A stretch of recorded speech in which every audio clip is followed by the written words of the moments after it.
special guest in the building. We got a guy that I really couldn't wait to speak to. Is one of the most polarizing figures in our culture. We got Dr. Umar Johnson in the building. How's it going, my brother? Peace and love, black man. Thanks for having me on the show, on the podcast. Yes, sir. Peace and love to the entire black Tennessee and especially to black Nashville. Glad to be back. That's a fact. I appreciate that. Now, tell me, first, of course, we want to chop it up about a lot of different things. I want to ask you first, what brings you to Nashville? This is my second visit to Nashville. First visit was 2014 or 15, Fisk University. Jam-packed, sold out. Fisk University gymnasium was just overwhelming. Right. I did not know that I had that type of love in Nashville or the state of Tennessee. So this is my first visit since then, only my second. Yeah. And I'm here to celebrate the 4th annual Soul Day, Nashville Soul Day, which will be at East Park tomorrow, 12 to 5. And I'll be speaking food, fun, family. You know how the outdoor events go. Facts. And I love the outdoor events because you can get some of that sun, get some of that energy. Yes, you don't have to be all pent up in the inside. But sir. Thanks to the host of the Soul Day, they brought me on down. So I'm glad to be back. Facts. And we welcome you. Like I said, it's a lot of love in Nashville for you. Like from the YouTube views to people just knowing who you are, just respecting what you stand on, or on the contrary. But either way, it's a lot of people that knows who Umar Johnson is, and I welcome you. Anything you need, again, while you're here, I'm of assistance. So if you guys need anything, thank you. Like, reach out to me, and that's a fact. I'll help in any way I can. And so, what's on the agenda for you? What's on your mind? I want to ask you that. Well, right now, probably the biggest project I'm working on is the Frederick Douglass Marcus Garvey Academy. Yes, sir. We purchased 2 buildings in Wilmington, Delaware this past February. As you know, we have been raising money for 4 years, almost 5 years. Yes, sir. So we were blessed. The Most High blessed us. We were lucky enough to not only get 1 building, but 2 of them. Yes, sir. In Wilmington, Delaware, in the black side of the city. Yes, sir. So right now, we're just trying to raise $1 million to restore those buildings. We actually have a campus, 2 schools, and then plus 2 other buildings. Right. So if we can raise $1 million, we can do the whole campus. If we can get $500,000, we can do 2 of the 4 buildings. Right. And if we can only get $250,000, we can refurbish at least the small school building, which will allow us to get started until we raise enough money to take care of that big building. So what takes priority? Let's say if you do get the $250,000, do you know where you want to start? The small building. Okay. And we renamed that the Honorable Marcus Garvey building. Okay. And the large school building, which is the Mecca, that once we get that one up and done, that'll be the one-stop shop for the whole community. Yes, sir. And we're calling that the Honorable Frederick Douglass building. So my thinking is, my logic, get the Garvey building done. You can get started with your 2nd, 3rd, 4th grade academy. It's facts. That gives you a couple years to show and prove to the community that you're not playing. Right. Then you get the money for the Frederick Douglass building, and now you got your whole K-12. So when you were coming up with the school, it was a very, very long journey. There was a lot of things happening. You also spoke about the Mary Ann, was it the woman's side, kind of the woman's school? Oh, the Anna Douglas Amy Garvey Academy. I got you, ADAG. Yes. The beauty of the Wilmington campus, because we have 2 schools, we may be able to introduce the female academy sooner than originally planned. Because I only thought we would get 1 building. Yes. We have 2 buildings. Yes, sir. So I believe that we'll probably be bringing the young women in sooner than originally scheduled, but I don't want to say when, because if I say when, they're going to hold me to it. So all I'm going to say is I anticipate having the girls at the school within 2 to 3 years. Okay, so that's still in you. That's still. Oh, for sure. We can't leave the girls out. Okay, we can't leave. I have 2 daughters myself. Right. We can't leave the girls out. But the reason I start with the boys, because everywhere I go, and I know they're going to ask me tomorrow, why are you only talking about the boys? The way I see it, taking care of black boys is also taking care of black girls, because the number 1 challenge of the black woman is what? Finding a suitable mate who can protect and provide. So if we're building black men from the ground up who have the ability to protect and provide for their queen, are we not taking care of the women as we take care of the men? Right, because you're putting a mate there. You're putting a mate that's solid. You're putting a mate there that's solid. Yeah. And so when you started this school thing, and like I said, the journey you went on, what steps is it for you to get the school recognized in regards to like the state? Yes. It depends on the state. Okay. Good question. Remember, the United States Constitution does not afford anyone the opportunity to get an education. The word education is not even in your Constitution. The United States Department of Education was founded in the 1980s. So it's only been around 40 years. Right. So education, right, as much as the propaganda would suggest, yes, is not a priority of the United States government. In fact, there's a movement to eliminate the United States Department of Education because there's a lot of white folk who say, why am I paying taxes for a service my Constitution does not obligate me to pay? And on top of that, more than half of all white folks either do not have children, do not have school-age children anymore, or send their school-age children to private school. So they don't need the government. They don't need the exactly structure. Right. So their question again is, why do I have to pay taxes for not only something my Constitution does not require, but something that me myself do not need? Right. You see, so in your lifetime, you may see where there's no longer a United States Department of Education. Getting back to the question, every state is different. Let me compare two for you. Delaware and Pennsylvania. Okay. I live in one, the school is in the other, right?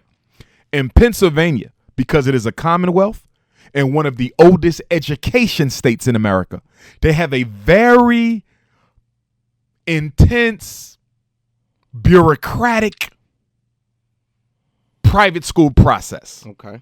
Pennsylvania needs to approve your private school curriculum. Before they approve the school. Before they approve the school. They want to see what you're teaching. Right. Right? Right. Delaware, you still have oversight. You still have to be accountable. You still have to register. But it's not as intense, which is a blessing for us. Why? Right. Because our curriculum isn't something that they're going to be looking to approve. Right. So we need that freedom, which is why I would say I believe it was divine intervention that the school ended up in Delaware and not Philadelphia. And that's what I was going to ask, because did you think about that? Because it was a lot of schools you had in your scope. You was, hey, we got one. I just found one. Like, we need to get down there and get it. Let's get it. Yeah. And it's like, that school's gone. That school's gone. Did you think about that when you were doing that, or did this just happen? I did. It did just happen.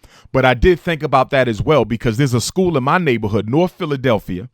Okay, I'm from the same neighborhood as Jill Scott, Bill Cosby, Meek Mill lived right across the street. Shout out. Friends with my younger brother. I don't know him personally, but I remember him. Right. Okay, same block, 18th and Berks. Right. I wanted to get a school in that neighborhood, Catholic school for sale. Right. But the realtor practiced real estate racism on me, lied and told me that the school was not available to be sold yet. I found out later that he lied, right? I didn't press the issue because in him lying, that bought me time to come and learn that the school that I originally wanted, the Delaware school, was now going to be offered to me with the monies that we had. In other words, if the realtor in Philly didn't play the race card and try to keep me from getting that school, I would have bought it. Yeah. Right? Yeah. Which means we would have it. That would have needed to been restored as well. Right. But on top of restoring the school, you now got to play politics with the Pennsylvania Department of Education. Right. So when you look at the divine intervention, the ancestor said, yeah. Because that state already got you embroiled in everything. Yes. They definitely ain't going to try to give you the approval to do your school. Right. Because, and not to cut you off, while you were doing that, I did see that they drug you in the court. Pennsylvania State Board of Education charged me with presenting myself as a licensed psychologist without a license, right? Yeah.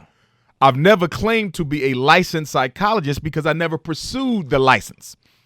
Right. In other words, I'm not somebody who took the test and failed it. Right. I never went for it. Exactly. Because I'm a certified school psychologist. Okay. Right? You have school psychology, which is the special ed umbrella. Okay. And then you got clinical psychology, which is everything else, your mental illness. Right. My doctorate is clinical. Okay. But I'm certified in school. And So because you're both sides. I'm both sides. And with the amount of work that I have as a certified school psychologist, there's really no need for me to get a license. What am I going to do with it? Right. In Pennsylvania, a certified school psychologist can practice privately.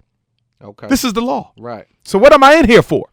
And guess what they said? Because you went on the Breakfast Club. That's what I said. This was their evidence. The Breakfast Club. I seen that. I see that. Are you serious? He played the Breakfast Club. We in a court of law. And you pulling up Charlamgne and Envy. You see? You said that you practice privately. I'm legally allowed to. I'm 20 years in. Right. Read your own statute. It says right there, a certified school psychologist can practice privately. Right. What are you talking about? Right. They had no case. Do you think some of that was to stop your momentum? Oh, without question. Yeah. But I can exclusively credit white supremacy. With that, I got to credit the coons in the community too. We got them. Because a lot of them were calling them. Yeah. Making complaints against me. Right. People who disagree with my position on the LBGT movement. Yes, sir. People who disagree with my position on multiculturalism. Right. People who disagree with my position on interracial dating. Right. It was that animosity that led to a crusade to try to get the state to clamp down on me. Right. And I was, because we've seen with Facebook, Google, things like that, how they, Instagram, social media in itself, how they kind of shadow ban people and do certain things. Right when that was happening, there was a flip on YouTube in regards to you. When you Google Umar Johnson prior to, there were videos of you just speaking like you do every day. After that, there was a surge of Dr. Umar Johnson exposed. Dr. Umar Johnson said this. Boyce Watkins was up there. He was saying stuff. Mm-hmm. And when you looked at what Boyce Watkins was saying, it was almost like a game. These guys are playing a weird game. Yes. Yeah. He says, well, I didn't say anything.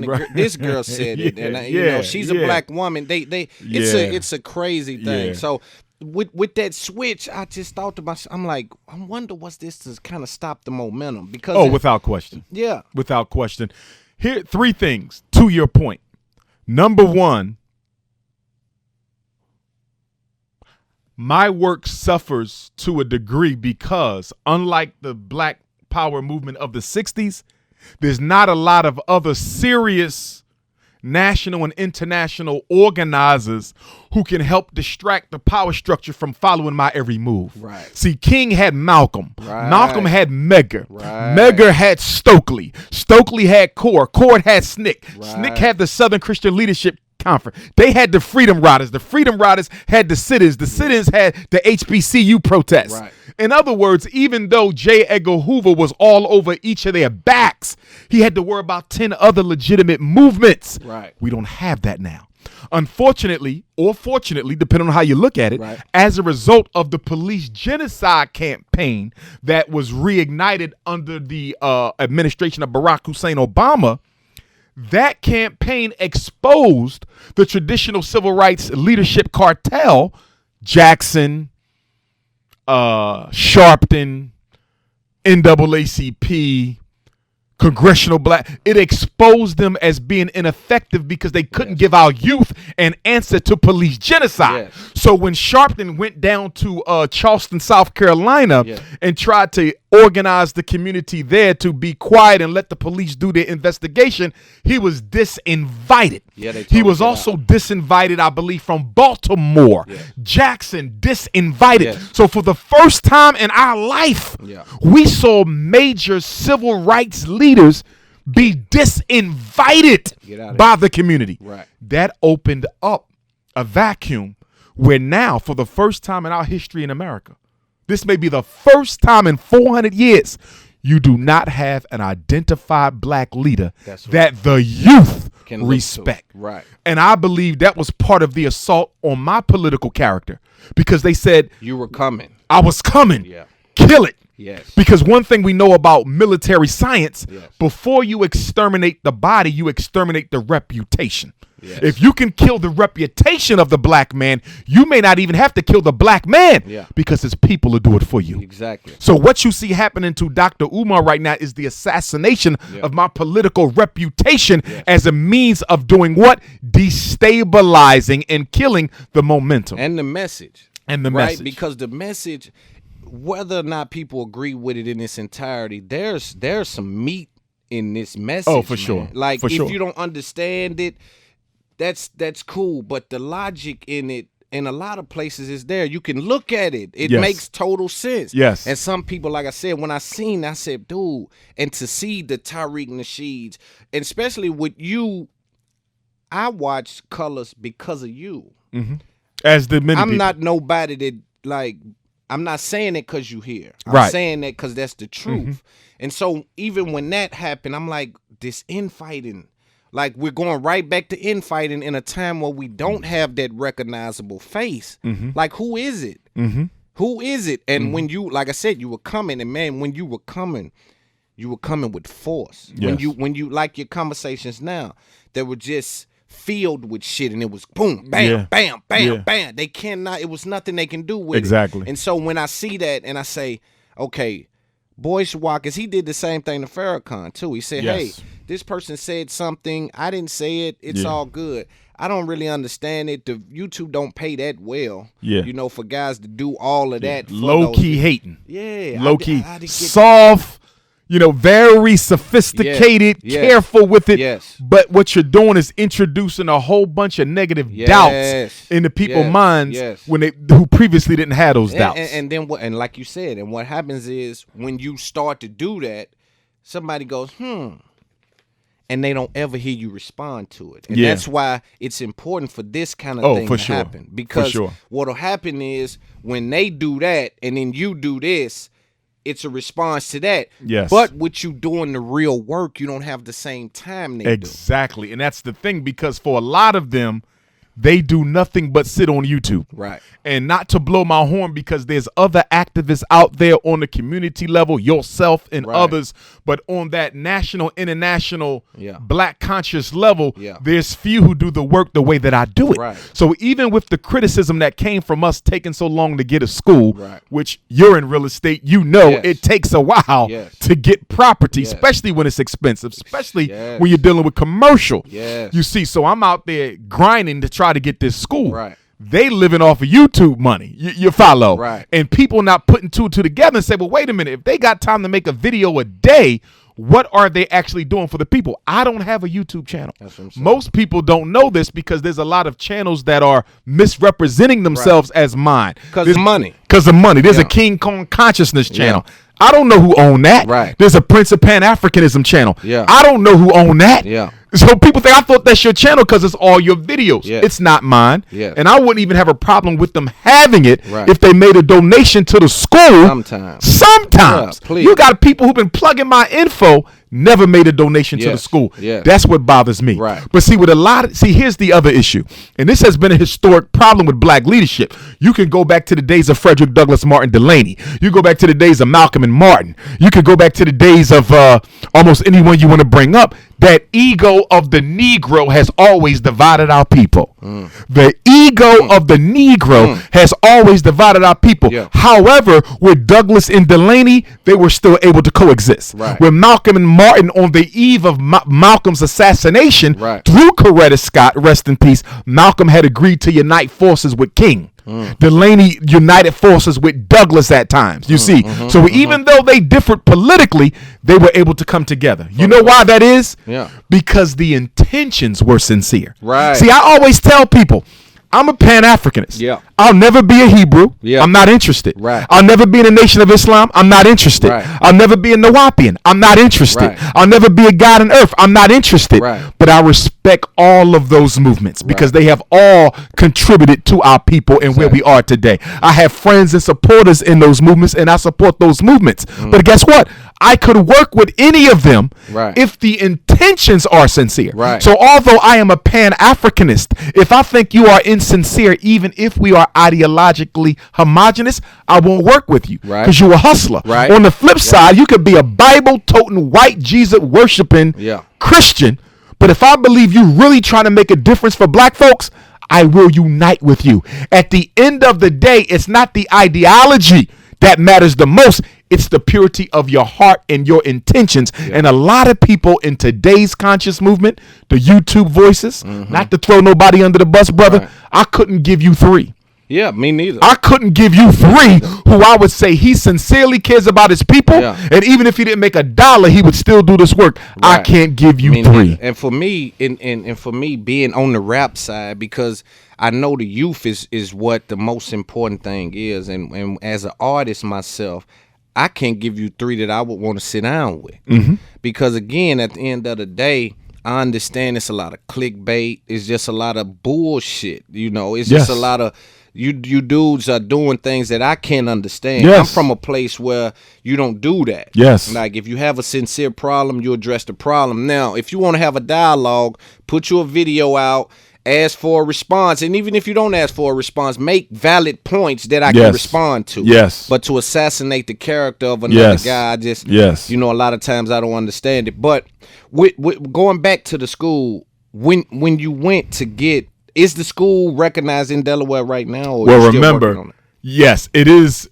You don't get officially recognized as a school till you are operating. Okay. So I have to be at the point where I'm ready to accept the students in. Okay. That's when I let Delaware know we are now officially applying for our certificate or license to operate an independent school in the state of Delaware. Okay. So we got to rehab that building first. But in other words, in order to get approved by the state, you got to first be approved by license and inspections to even have kids inside of there. You follow me? So we got to go through that. We dealing with the building now before we even hit the bureaucracy. Yeah. Makes sense. Because again, got to be up to standard. Yeah, got to be up to standard. What about with the building, with the school? What have you done to ensure that when it's time, do you have a date? Do you have no, not a hard date? Because you need the money. Because you need the money. Get it right. Can't have a hard date. Yeah. But the beauty is the building, as opposed to it being one castle, it's 4 smaller castles. That helps us. Because as you know, being in real estate, you can operate this and have everything off over here. You follow? That's been a beauty. So I can focus in on the Marcus Garvey building, which is about 12 buildings. 12 classrooms, 2 bathrooms, computer lab. Kicking how over there? Yeah, it got what we need. Right. So I'm looking at that and I'm like, if we started with this, we can handle this. Right. You know, so that's why we focusing on that, because that'll give us 2 or 3 years to show improve, what we can do, raise that money for the big one. Because once we get in the Frederick Douglass building, it's a wrap, brother. Yeah. That's a modern gym, gigantic gym. Yeah. Separate lunchroom. Yeah. 16 class, big hallways. Yeah. I'm talking about the Frederick Douglass building, my brother, would be the central black organizing headquarters in America.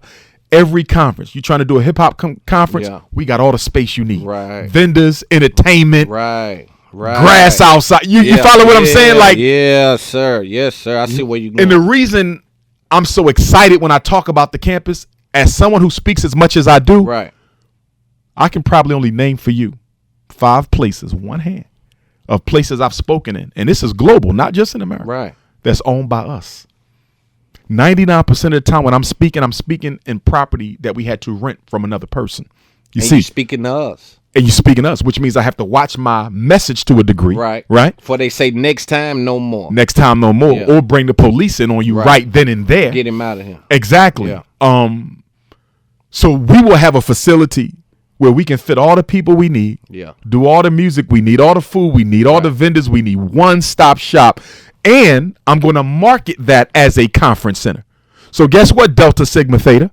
Guess what, Kappa Alpha Psi? Yeah. Guess what, Omega Psi Phi, Phi Beta Sigma, Sigma Gamma Rho, Zeta Phi Beta, right?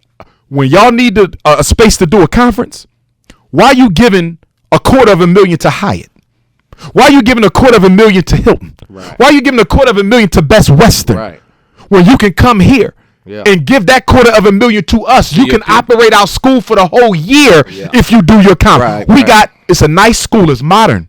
Modern, not old, modern. We got all the class space y'all need. We got all the luncheon space y'all need.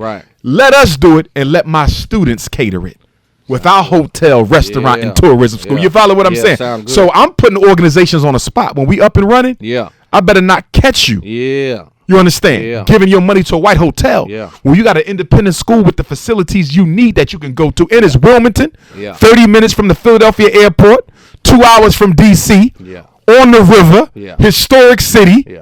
How can you say no? Right. Do you meet any resistance? Are you still meeting resistance, or was the building, was that like a turning point for the goal? Was that when you got For me, it was a turning point. Spiritually and psychologically, because through those 5 years, brothers, because of the real estate racism, I kept coming into buildings that we could afford, like the Philly building, getting redlined through racism. There was a school in Trenton, New Jersey, redlined through racism. There was a school in Detroit, Michigan that I really wanted, owned by brothers. I didn't get that building because they didn't want to work with me on the price. We couldn't afford the whole thing, but we could put down more than half. And pay the rest off. They didn't work with us because we would have been in Detroit. That's a good place too. Yeah, very good place. For us. Yes. I was about to go to Atlanta. There was a black-owned church school in Atlanta. Wasn't quite what I wanted, but Atlanta is a big Dr. Umar city. So I was going to work with it. But then my mother fell ill, so I couldn't make that relocation. Otherwise, I would be in Atlanta now. Makes sense.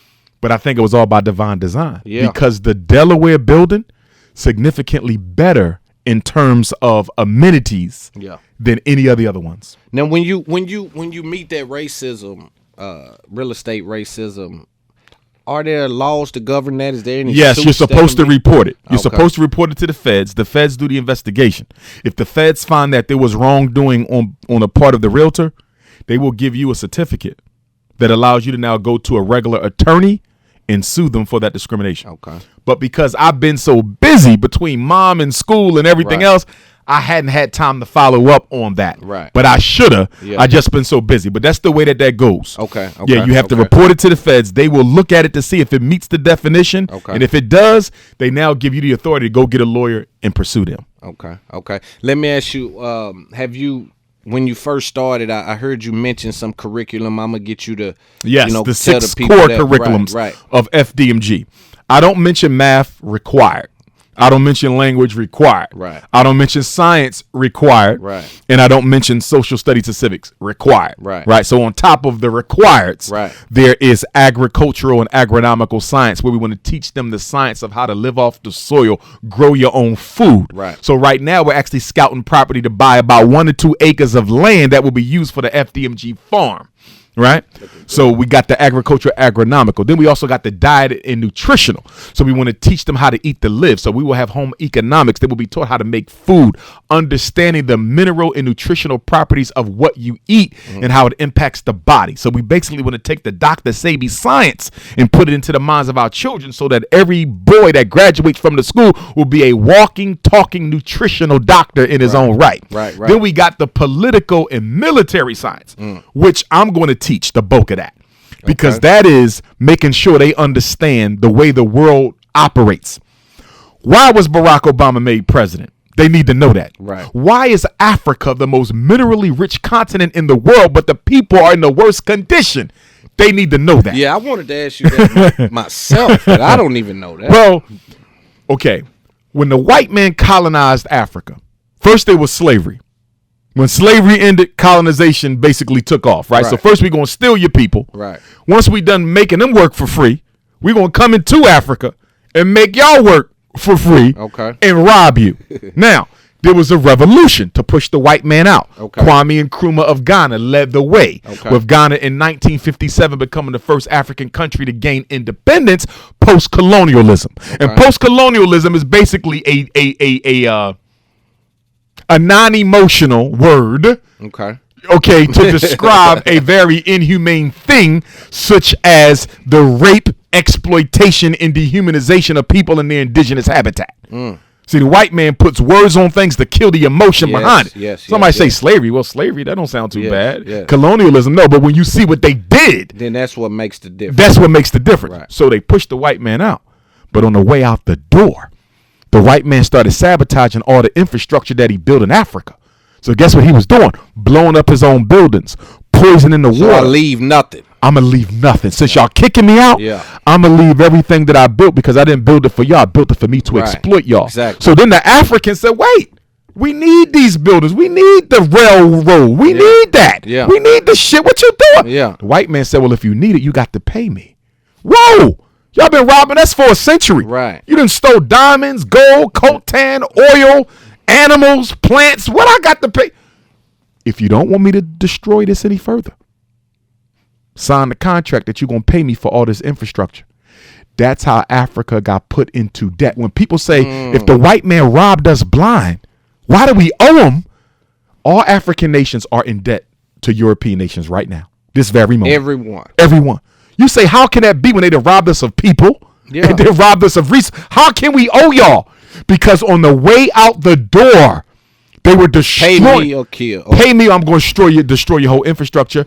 Reluctantly, we had no option. So we signed. Golly. And then the white man said, on top of paying me for this infrastructure, if you need any money to build up your new independent country, you need schools, you need hospitals, you need jobs, you need factory, you need medicine, paper, pens, pencils, whatever you need, I'm going to loan you the money. But here's 3 things you're going to do. Number 1, I'm going to charge you 1,000% interest. If you ever want to know why the more money Africa get, the worse off Africa is because the interest on the loan, you can't pay it back in a million years. It's too deep. It's too deep to pay back. So basically, you're not purchasing a loan. You're purchasing slavery. Every time an African nation accepts a loan from abroad, they are in essence giving up a part of their freedom. What are they getting loans for? For infrastructure. Oh, to just exactly. Because remember now, when you took over the country, you had no bank, you had no reserve, you had no credit line. You feel me? Mm-hmm. It's like I just came into this office right now and kicked you out because you stole it from me. Right. You start blowing up all the speakers and whoa. Yeah. He said, all right, you want me to leave it? You're going to pay me for it. Right. Then you leave. I still got what you left. Yeah. But you did some damage to it. Right. I got to repair that, and I got the bill on top of that. To pay. Yeah. Because remember, when you was running my country, you only did what you needed to do to exploit the resources. Right. You didn't give us no schools. You ain't give us no hospitals. You could give nothing about that. Hell, you would kill us if we didn't. You follow? Yeah. So I need money. We ain't got no line of credit because this is the first day of the new country. You gotta go to the same individuals that destroyed you, robbed you, raped you, enslaved you, colonized you, and take out a loan. So you know what they gonna do? They gonna set the terms in such a way that every time you come back for more money, all you doing is giving me more control over your decision-making power. So the first thing they do is they're going to charge you 1,000% interest. This is why with every loan, Africa gets in worse condition. With every loan, Africa gets in worse condition. Second thing they're going to do, they got something called structural adjustment programs. You know what that means? That means we're going to dictate how you're going to run your economy. And the first thing we're going to dictate is you must not prohibit any European businesses from coming into your country to operate their businesses and sell to your people. Why is that a problem?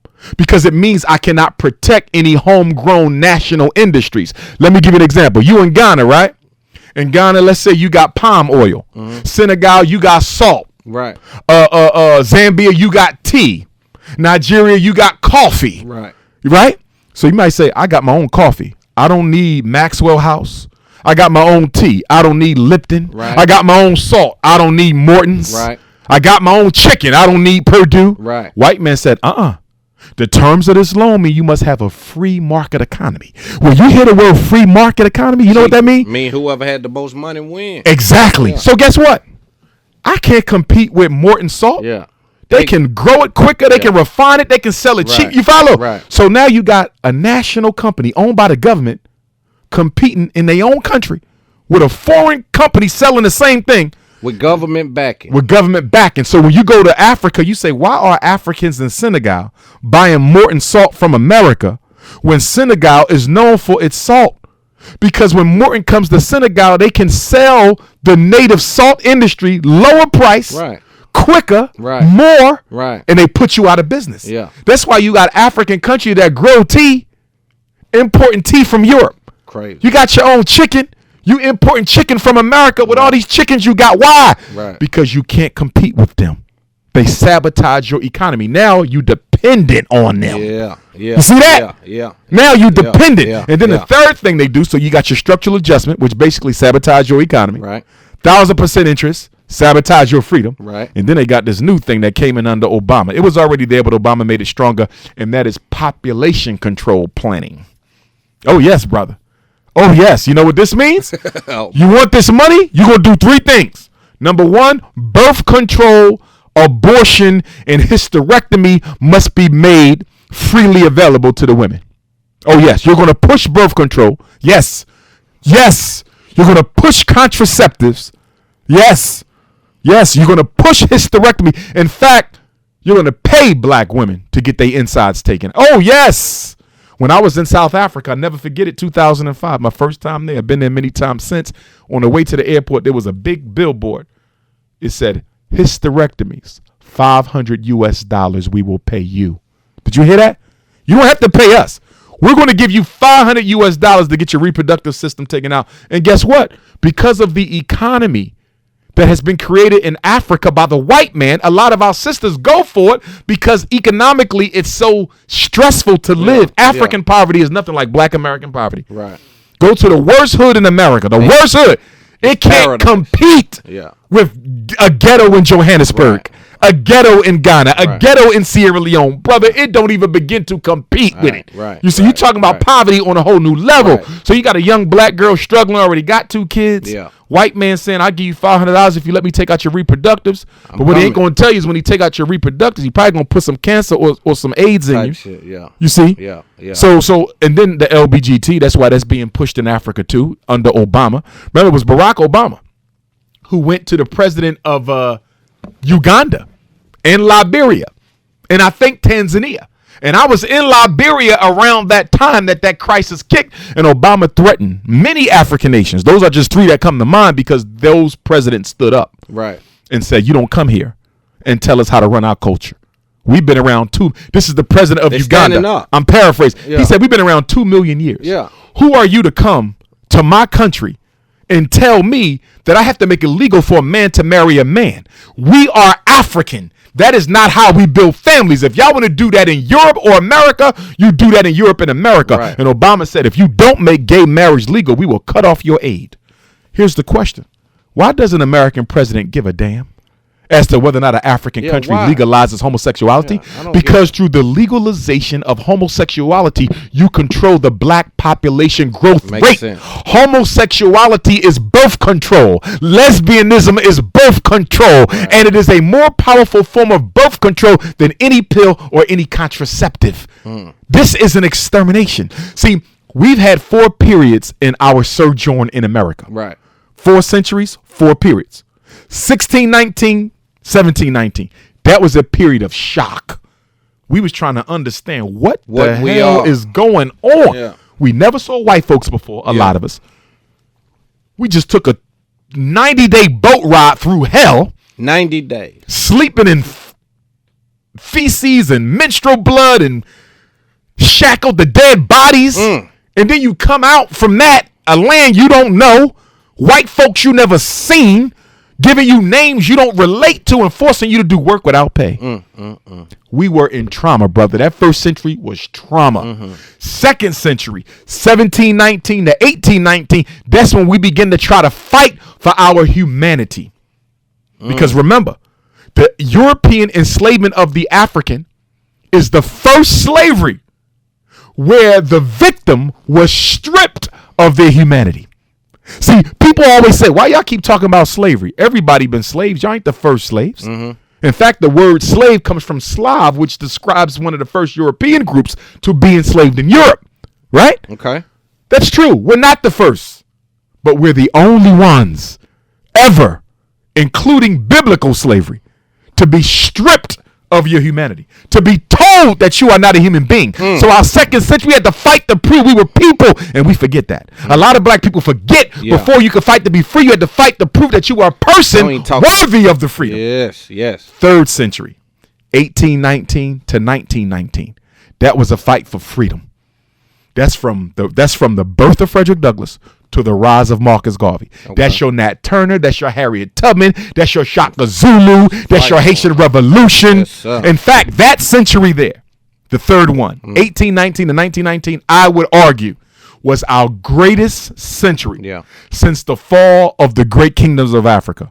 Because in that century, you got your Pan-Africanism, most of your major slave revolts, your greatest African and African-American leaders from Shaka Zulu to Frederick Douglass. You follow what I'm saying? Yes, sir. You see, that was our century right there. That was it.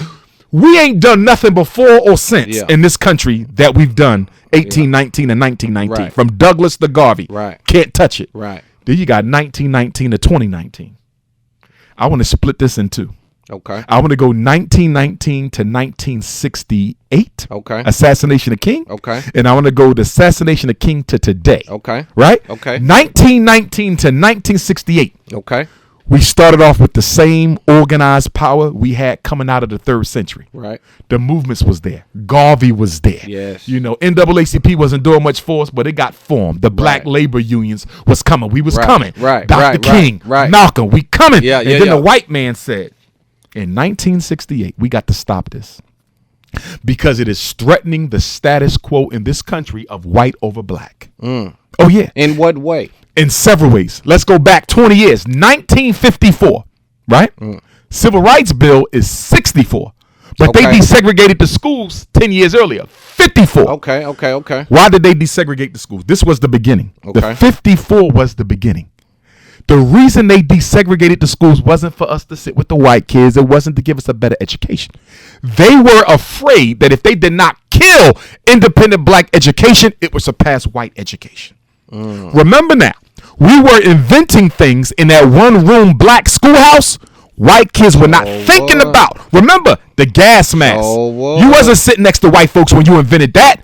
The refrigerated truck. You wasn't sitting next to white folks when you invented that. The stoplight. You wasn't sitting next to white folks when you invented that. When Charles Drew separated blood plasma. He wasn't sitting next to white folks when he was a child in school thinking about doing that. Facts. Walkie-talkies and baby carriages and ironing boards and golf tees. Yes, sir. The white man said, look at what these Negro kids are creating. If we don't kill this, they will intellectually dominate this country. Period. That's why they desegregated the schools, to crush the intellectual potential of black children. Or at least be able to steal from us. Oh, yes, right? And steal. So if I could sit next to you, you know, I could do a little. Exactly. Yeah. 54, 64, 74. Okay. 54, they integrated the schools to kill black intelligence. 64, they gave you the Civil Rights Bill. Once again, why did they do the Civil Rights Bill? The Civil Rights Bill was not passed so you can live with white folks and date white folks and go to their hotels. You know why it was passed? So that they could benefit from the black dollar. Remember, until desegregation, you had Black Wall Street, you had Tulsa, you had Rosewood, you had Charleston, you had Wilmington, North Carolina. You had all these pockets of black economic power. White man said that is a threat. That is a threat. That is a threat. Yeah. So we're going to desegregate and make it look like this is for social justice. We want to keep a close eye on this. We're going to make it look like it's for social justice, but we are really integrating for economic domination of black capital.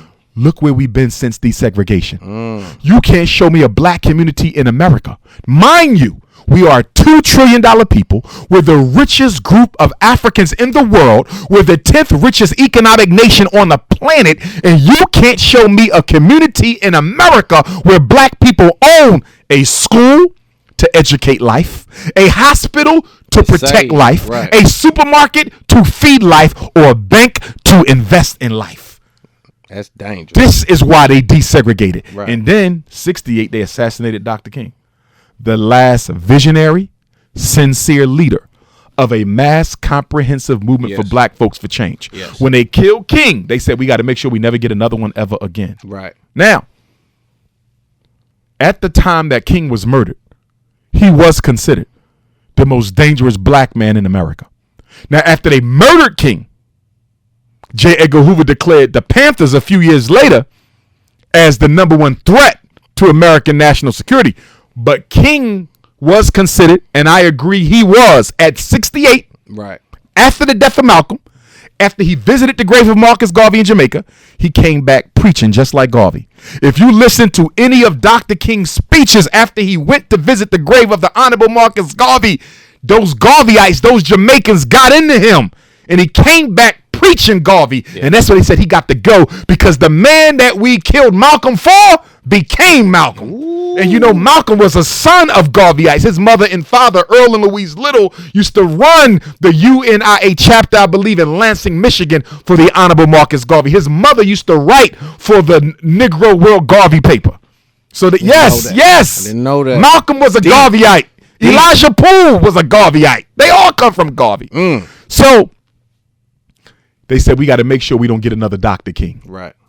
They said, how did Dr. King manage to pull this off without us financing him? Right. They said independent black businesses financed the civil rights movement. White man said, yeah. They said, yes. So guess what we're going to do? We're going to go into the ghetto and we're going to crush the independent black businesses. How you going to do that? Two things. Number one, we're going to go into their high schools. We're going to go into Chattanooga. We're going to go to Memphis. We're going to go to Nashville. We're going to go to Knoxville. Right. And guess what we're going to do? We're going to go into every black high school and take out all the building trades. We're going to make sure they cannot be taught how to use their hands to feed their family ever again. They took out auto shop. They took out the electric program. They took out plumbing. They took out welding. They took out HVAC. This is what they did. This is what they did. Yeah. This is the beginning of the war between the black woman and the black man. Yeah. They made the black man economically irrelevant to the black woman's life. They said, this is how we going to kill black power. We're going to set the family against each other. If we can set the black woman against the black man, he won't have time to fight us because he got to fight his own woman. That's fact. So they went into the high schools and took out all the building trades. Think about it. Before 1980. The black community was never about going to college to take care of our family because we wasn't allowed in the colleges. Right. So they would change this. So while they taking away our economics by making sure our boys ain't learning the skills that pay the bills, making sure our boys no longer learn the skills that pay the bills. They started this college education propaganda. Go to college. America is integrated now. You can go to Harvard and Stanford and Yale, and we sent our kids $100,000 loans. Go. Failing to realize that even though they got that degree, who gonna give them a job? Right.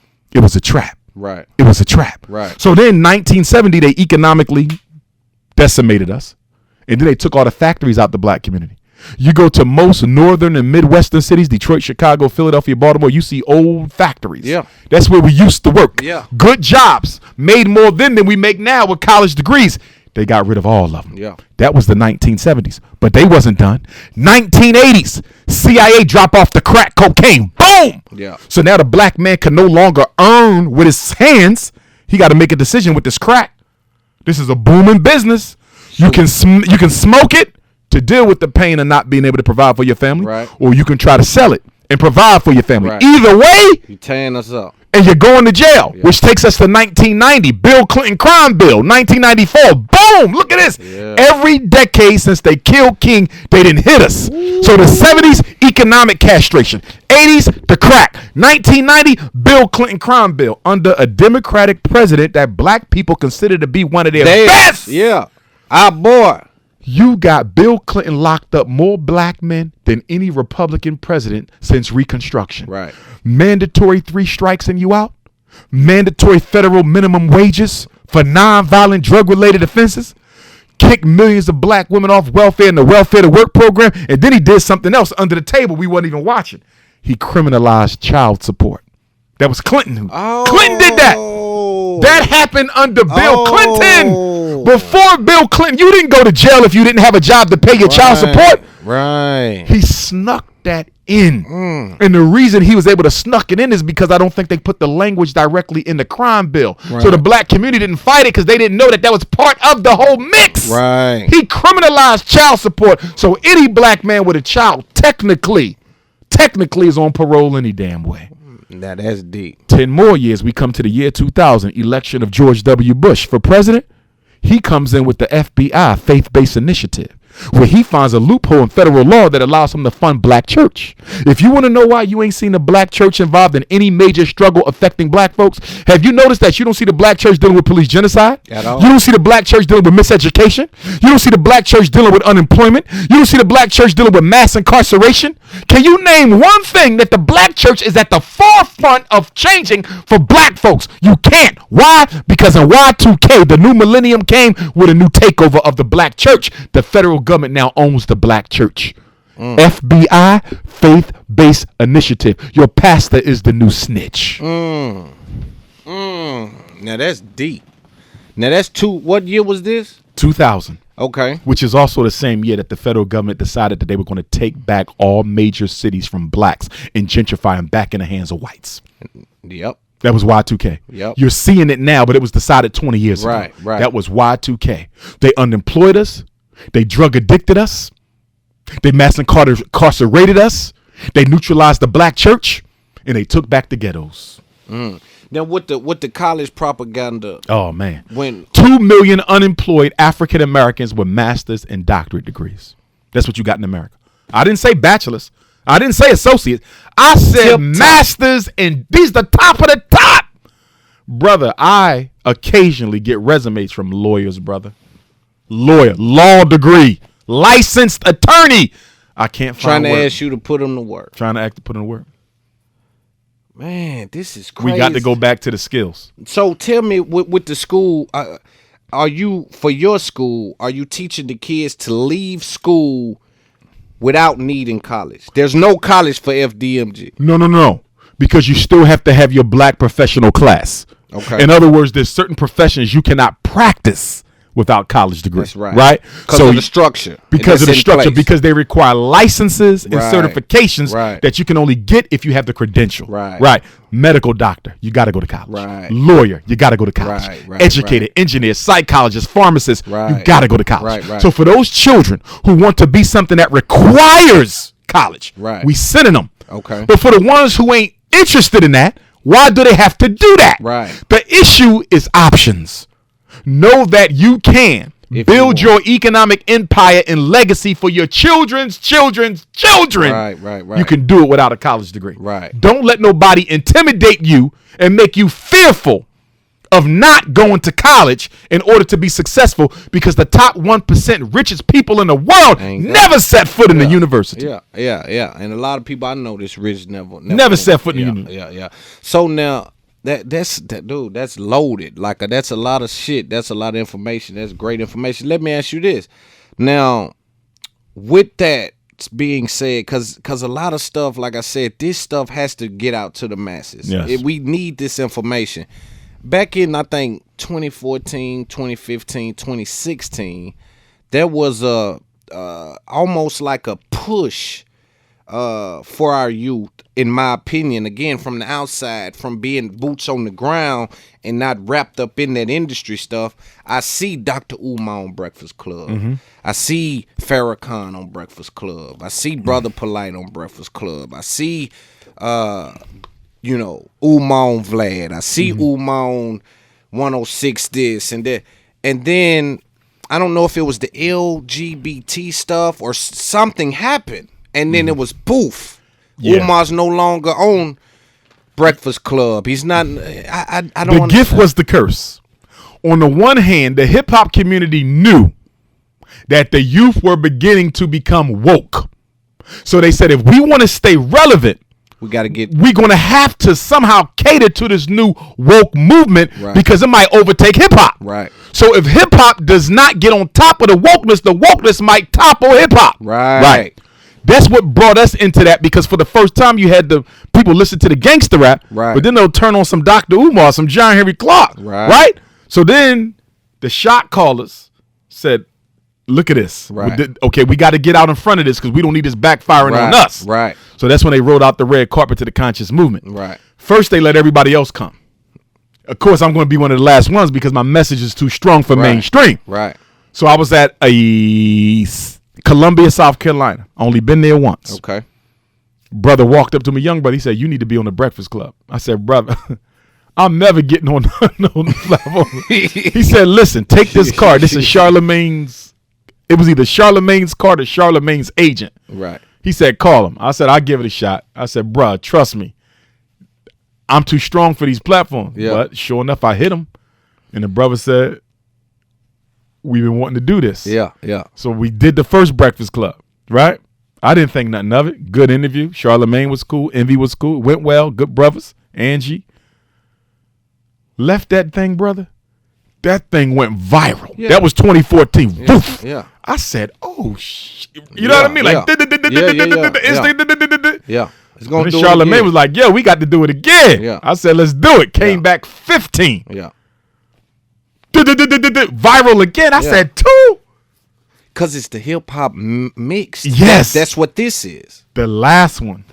The crazy thing about the last one was almost canceled. That's when I got on the bright orange dashiki. Mm-hmm. I was running late.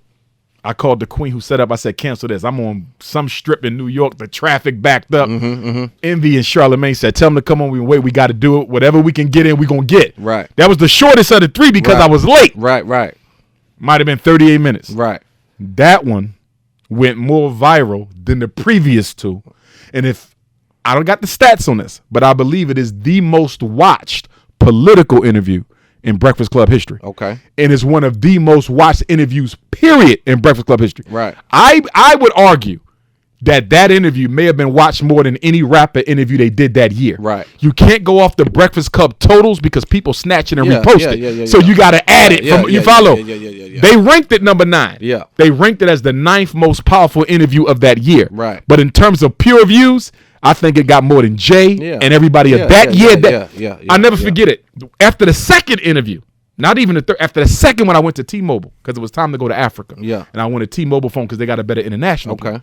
The brother, you got to give me your name, getting a new phone. Yeah. I got my hat. Yeah. He said, Umar Johnson. He said, yo, was you the dude? I said, yeah. He said, you the one on the breakfast. He said, bruh, that interview is everywhere you look. Yeah. I laughed. Yeah. He said, bruh, I'm not playing with you. You ain't understand. Go on anybody's Facebook, anybody's Instagram right now, and your interview is the thing right now. Yeah. Right. And then that's when I had to step back and say, okay, they were going to start watching me now. Yeah. Because they're going to say, who is this psychologist? He's going. Boom, boom, bam, bam, They watching him more than the people we put out front. Yeah. I was supposed to be back on Breakfast Club November. Shout out to Charlamagne. He looked out for me. But I hit the highway late, and then he had to make a change and asked me if I could come in a little early. It didn't work. Yeah. So I'm just waiting for that next invite. But here's what I want to say.